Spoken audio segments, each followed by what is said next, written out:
Hari ini saya akan menyampaikan firman Tuhan dengan judul Pemulihan Hati, The Restoration of the Heart. Amsal 4 ayat 23 berkata gini, jagalah hatimu dengan segala kewaspadaan karena dari situlah terpancar kehidupan.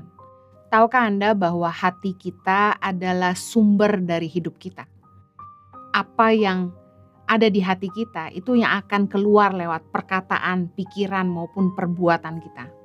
Kalau hati kita bersih, maka perkataan kita, perbuatan kita, dan pikiran kita juga bersih. Tapi kalau hati kita kotor, maka pikiran kita, perkataan kita, dan perbuatan kita kotor. Segitu pentingnya kita belajar jaga hati. Di dalam Alkitab bahasa Inggris, terjemahan NIV dikatakan gini, above all else, guard your heart, for it is the wellsprings of life. Dikatakan bahwa hati kita itu sumber mata air kehidupan kita.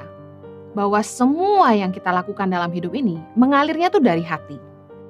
Kenapa penting banget kita jaga hati kita? Karena hidup kita gak mungkin baik kalau hati kita gak bersih. Hati kita menentukan hidup kita.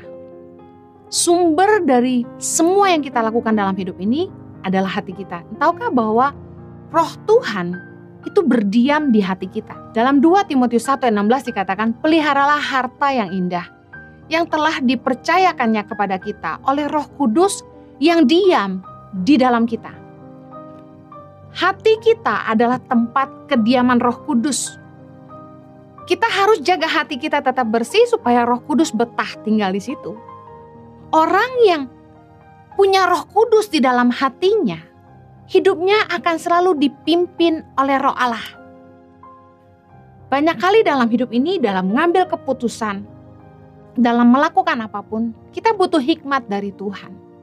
Kalau hati kita nggak bersih, kita nggak peka dengan pimpinan Tuhan dalam hidup kita. Matius 5 ayat 8 bilang gini, berbahagialah orang yang suci hatinya, karena mereka akan melihat Allah. Apa artinya? Orang yang hatinya bersih, yang bisa dengar pimpinan Roh Allah di dalam hatinya. Banyak kali dalam hidup ini kita nggak peka lagi dengan pimpinan Roh Tuhan. Karena hati kita nggak bersih. Apa yang mengotori hati kita? Yang mengotori hati kita adalah ini. Efesus 4 ayat 30. Dan janganlah kamu mendukakan Roh Kudus Allah yang telah memerantaraikan kamu menjelang hari penyelamatan. Ayat 31.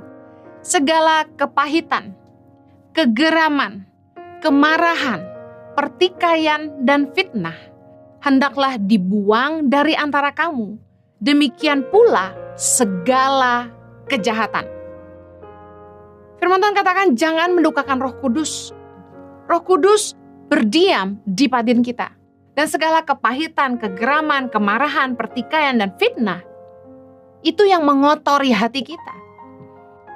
Markus 7 ayat 21, Yesus mengajarkan bahwa dari dalam hati orang, timbul segala pikiran jahat, percabulan, pencurian, pembunuhan, perzinahan, keserakahan, kejahatan, kelicikan, hawa nafsu, iri hati, hujat, kesombongan, kebebalan, semua hal-hal jahat ini timbul dari dalam dan menajiskan orang. Siapapun Anda, saya dan Anda harus jaga hati kita. Karena dari dalam hati kita, Yesus bilang, muncul segala hal-hal jahat ini, karena itu kita harus jaga. Nggak ada seorang pun yang kebal dengan hal-hal yang jahat, karena kecenderungan hati manusia itu membuahkan kejahatan. Kenapa kita perlu banget jaga hati kita? Supaya kita tetap peka akan pimpinan Tuhan dalam hidup kita. Kita udah gak peka lagi kalau kita mulai mengotori hati kita dengan dosa, dengan perkara-perkara yang najis, perkara-perkara yang membuat Roh Kudus gak betah tinggal di hati kita. Karena kalau kita percaya bahwa Roh Kudus diam di hati kita, kalau kita percaya bahwa Tuhan memenuhi kita dengan Roh-Nya, harusnya kita hidup dipimpin oleh Roh Allah. Roma 8 ayat 9 bilang gini, tetapi kamu tidak hidup dalam daging, melainkan dalam roh, jika memang roh Allah diam di dalam kamu. Tetapi jika orang tidak memiliki roh Kristus, ia bukan milik Kristus. Tanda orang dipimpin oleh Roh Kudus adalah dia tidak lagi hidup di dalam daging. Tapi kalau ada orang yang bolak-balik jatuh dalam dosa, hidup ngikutin hawa nafsu, selalu hidup dalam keserakahan, pertikaian, orang ini gak hidup dipimpin roh Allah. Yang sering diperdebatkan bahwa tanda orang penuh Roh Kudus adalah berbahasa roh. Padahal yang lebih esensi adalah buah dari pekerjaan Roh Kudus di dalam hidup kita. Pekerjaan Roh Kudus di dalam hidup kita memampukan kita untuk hidup dalam kebenaran. Orang yang hidupnya dipimpin oleh roh, dia gak mikirin perkara-perkara daging. Apa sih arti hidup menurut roh? Pertimbangan hati kita itu dijaga Tuhan. Pertimbangan hati kita selalu berlandaskan kebenaran firman Tuhan. Ketika ada hal-hal yang harus kita pertimbangkan, ketika ada hal-hal yang harus kita putuskan, pertimbangan kita adalah begini, apakah ini sesuai dengan firman Tuhan atau enggak? Hidup menurut roh adalah gini, kita selalu menyadari kehadiran Tuhan dalam hidup kita sehingga kita hidup takut akan Dia. Aneh banget banyak orang Kristen yang kalau hari Minggu rajin ke gereja, tetapi Senin sampai Sabtu dia lupa sama Tuhan. Tuhan ditinggalin di gereja aja. Tuhan baik-baik ya di gereja sampai hari Minggu. Kita seringkali nggak menyadari kehadiran Tuhan. Awareness of His presence is the work of the Holy Spirit. Bahwa Roh Kudus di dalam batin kita selalu mengingatkan kita bahwa Tuhan itu melihat semua yang kita buat. Nah anehnya, orang cuma berbuat benar kalau mereka dikelilingi orang-orang yang mereka tahu akan menghakimi mereka kalau mereka gak benar. Padahal harusnya gini, ada gak ada orang kita sadar bahwa Tuhan lihat semua yang kita buat. Awareness of His presence, kesadaran akan hadirat Tuhan adalah pekerjaan Roh Kudus dalam hati kita. Kita selalu diingatkan bahwa Tuhan lihat. Ibarat seperti rumah ada CCTV. Di kantor kami ada CCTV. Saya yakin sejak ada CCTV, semua staf jadi lebih serius dan gak aneh-aneh gitu ya. Karena sadar bahwa ada yang lihat di balik CCTV itu. Harusnya kalau kita itu punya roh Allah dalam hidup kita, kita menyadari bahwa Tuhan juga mengawasi hidup kita. Orang yang hidup menurut roh, dia selalu memastikan hidupnya berkenan kepada Tuhan. Kita nggak berbuat dosa, bukan karena kita takut masuk neraka. Tapi kita nggak mau berbuat dosa karena kita nggak mau melukai hati Allah. Kalau orang hidup menurut roh, dia akan menyangkal dagingnya. Dagingnya tetap ada. Pikiran jahat tetap masuk. Istri yang sudah bersuami, perempuan yang sudah bersuami, apakah tidak bisa melihat pria lain lebih tampan dari suaminya? Lebih menarik, lebih baik? Pasti bisa. Pikiran jahat apakah tidak ada? Pasti ada. Tetapi orang yang hidup menurut roh menyangkal dagingnya. Makanya kalau kita lihat wanita cantik, pria-pria khususnya, lihat sekali aja, jangan lihat 2 kali, karena pandangan kedua udah bahaya. Orang yang hidup menurut roh, dia hati-hati, jangan sampai mencobai diri sendiri. Tanda orang dipimpin roh Allah, dia dimampukan untuk hidup dalam kebenaran. 2 Korintus 3:16 bilang gini, Tetapi apabila hati seseorang berbalik kepada Tuhan, maka selubung itu diambil daripadanya. Sebab Tuhan adalah roh, dan di mana ada roh Allah, di situ ada kemerdekaan. Di mana ada roh Allah, di situ ada kemerdekaan. Kalau roh Allah ada di dalam kita dimerdekakan dari ikatan dosa, dari belenggu dosa yang membuat kita selalu jatuh bangun. Kita punya ikatan yang membuat kita selalu berhutang. Ada satu habit pattern yang berulang, jatuh bangun di tempat yang sama. Contoh, ngomong jorok terus, kasar sama istri terus, judi terus, mencuri terus. Itu the same pattern, behavior pattern yang gak pernah berubah. Tapi kalau orang itu dipenuhi roh Allah, ketika dia berbalik sama Tuhan, di mana ada roh Allah, di situ ada kemerdekaan. Justru dipertanyakan, kalau orang bilang, enggak, gue udah tobat kok, tapi pelan-pelan. Yang saya yakin, di mana ada roh Allah, di situ ada kemerdekaan. Masalahnya, apakah hati kita berbalik kepada Tuhan? Kalau kita ingin hati kita dipulihkan, hati kita harus balik sama Tuhan. Bersyukur karena pekerjaan Roh Kudus. Kita selalu diingatkan akan kebenaran. Roma 6 ayat 17 bilang gini, tapi syukurlah kepada Allah, dahulu memang kamu hamba dosa, tetapi sekarang kamu dengan segenap hati telah mentaati pengajaran yang telah diteruskan kepadamu.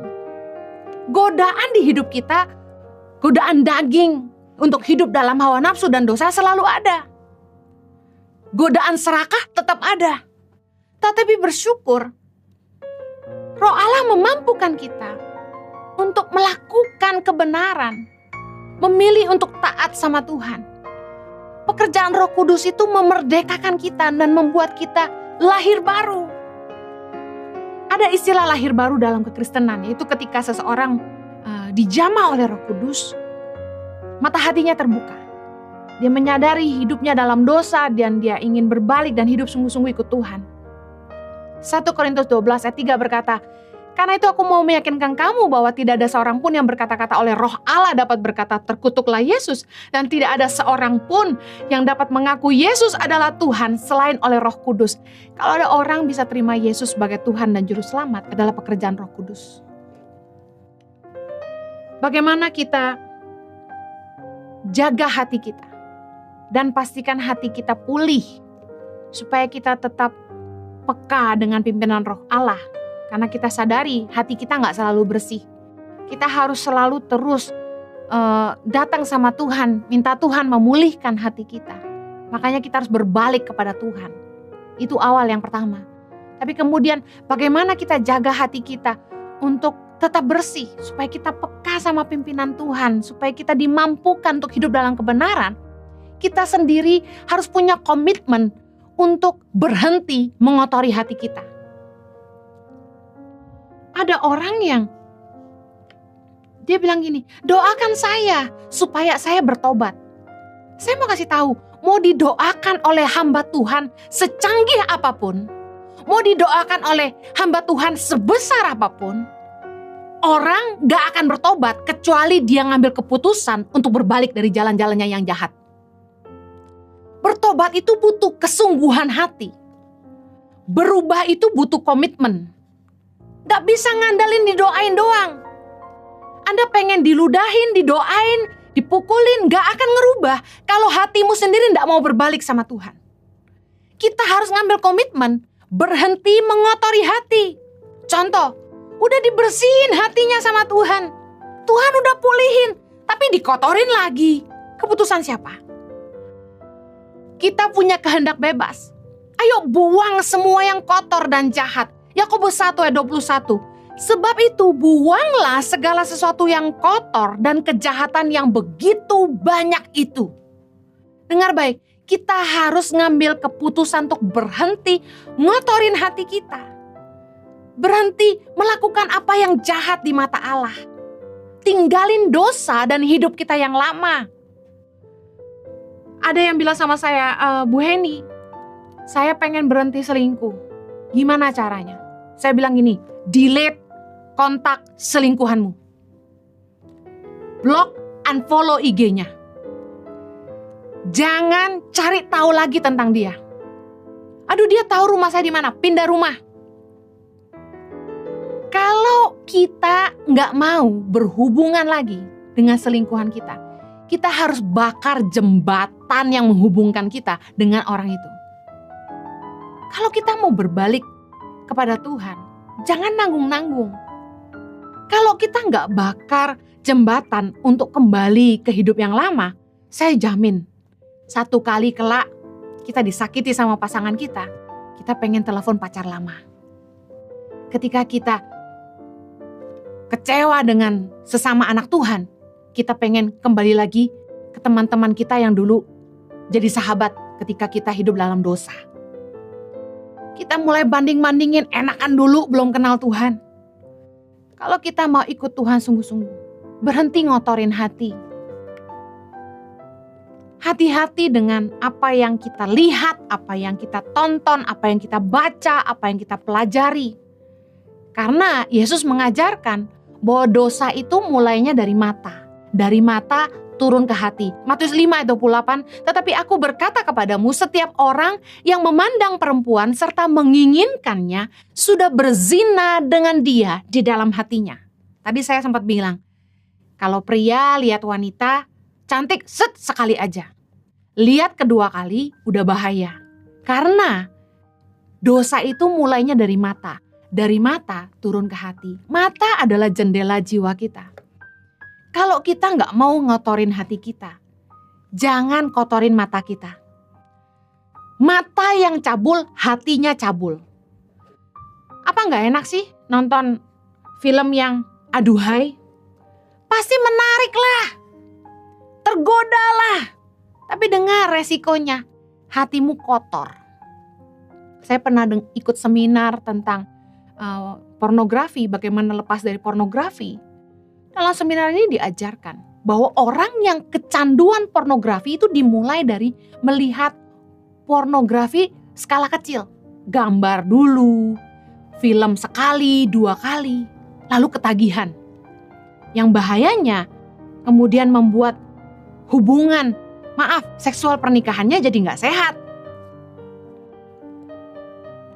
Kita kalau gak jaga mata kita akan kecanduan sama dosa lagi.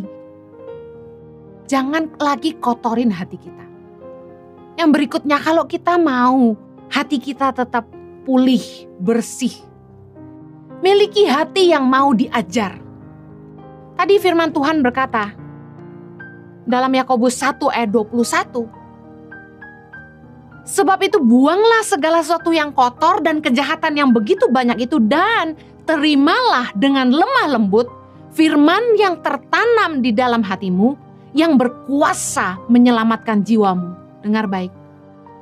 Kalau kita mau jaga hati kita tetap bersih, kita harus mau diajar. Miliki hati yang lemah lembut tuh artinya gini, mau ditegur, mau diajar. Firman Tuhan gak akan mengubahkan kecuali dilakukan. Kita kalau mau dengar firman, gak cuma dengar, gak cuma baca.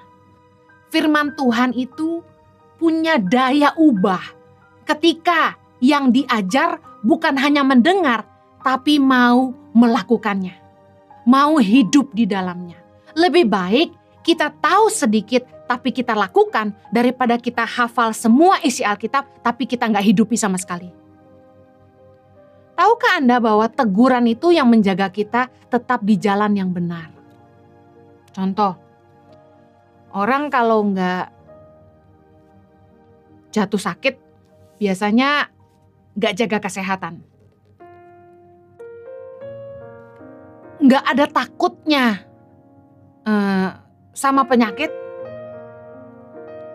makan apa saja, malas olahraga. Sedang pandemi gak mau pakai masker, malas cuci tangan. Disuruh jangan kumpul-kumpul, masih kumpul-kumpul. Yang nikah juga gak mau kalah, tetap pesta, berusaha mewah, undang orang banyak-banyak. Dengar baik, jangan sampai kita kena COVID baru kita ngerti sakit. Miliki hati yang mau diajar. Teguran itu menjaga kita di jalan yang benar.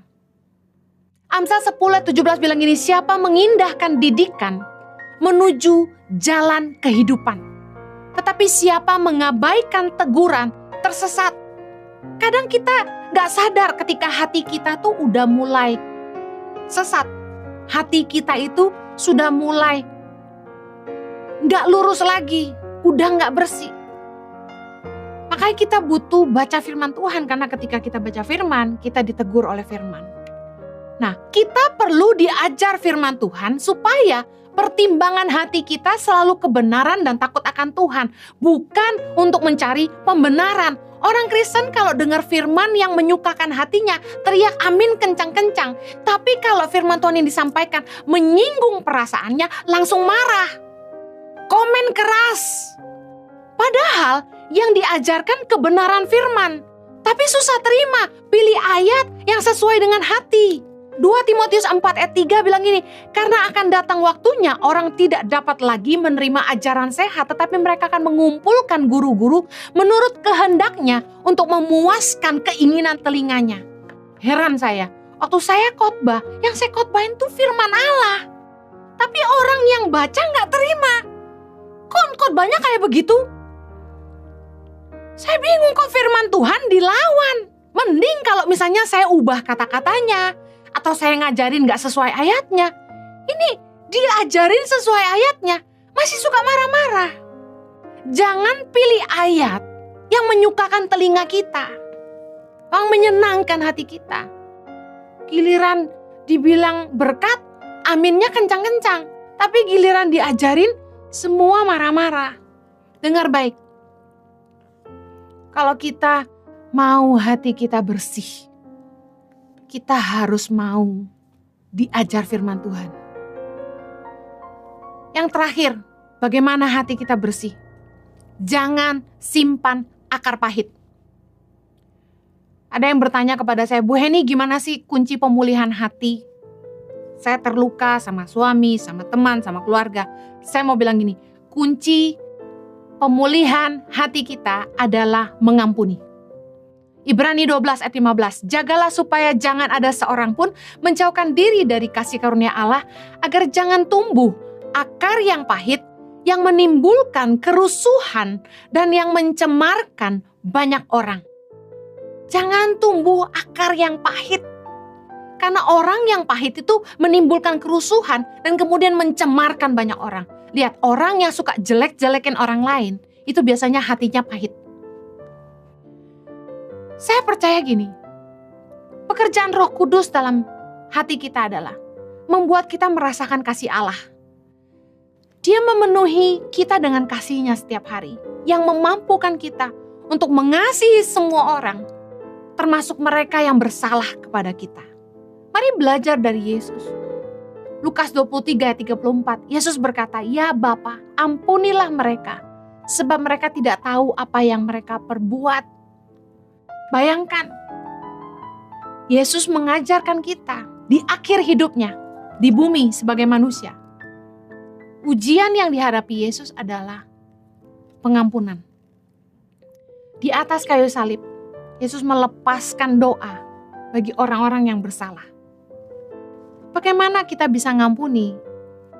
Sadari bahwa kita sendiri bisa bikin salah. Orang lain tidak terlepas dari salah. Kalau kita pun bisa bikin salah. Dan ketika kita salah, kita ingin diampuni. Ampunilah orang lain yang bersalah. Jangan pernah merasa benar. Karena orang yang merasa benar yang akan selalu menghakimi orang lain. Jangan simpan akar pahit. Orang yang simpan kepahitan gak akan bahagia hidupnya. Saya hidupnya enteng, kenapa? Karena gak nyimpan dendam sama siapapun. Saya berusaha ngampuni semua orang yang bersalah kepada saya. Saya doakan mereka, saya berkati mereka di dalam doa. Berkati musuhmu, kata firman Tuhan. Berdoalah bagi mereka yang mengutuk kamu. Kita harus belajar melakukan firman Tuhan. Jangan simpan kebencian, gak ada gunanya, rugi buat kita sendiri. Kalau Anda ingin pulih, ampuni semua orang yang bersalah kepada kita. Jangan simpan luka, jangan simpan dosa orang lain.